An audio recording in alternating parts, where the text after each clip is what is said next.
Sådan her lyder det, når brasilianske fodboldfans lader op. Vi er ikke i Rio, men i et brasiliansk-dansk hjem i Allerød.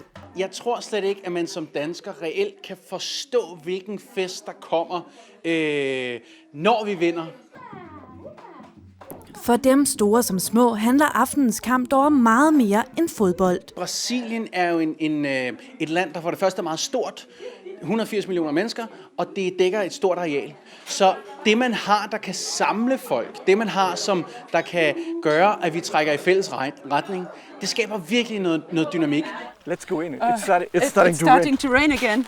På camping i Blåvand møder vi dem, de skal kæmpe imod. Deutschland. Frank og Cordula er fodboldfanatikere fra Berlin. So here you can see another fan. De har fulgt VM tæt og ser frem til det, de mener bliver endnu en sejr til Tyskland. Ich freue mich sehr auf das Spiel und ich bin sehr gespannt. Ich hoffe auf ein schönes, faires Spiel und ich denke aber, wir gewinnen. De er i Blåvand for 11. sommer i træk, og minderne fra sidste verdensmesterskab, hvor de blev træer, har de stadig med sig. Die Kette, die ist schon jahrelang dran, weil wir auch bei der letzten Weltmeisterschaft hier in Dänemark waren und wir das auch hier im Gemeinschaftsraum als Public Viewing genossen haben. I dag har de kun én ting at sige til værtsnationen. Well, this is the end.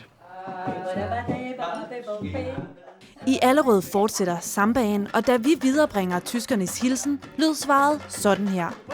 Men det håber vi ikke. Vi skal nok vinde. Skal vi ikke vinde? Jo! Jo!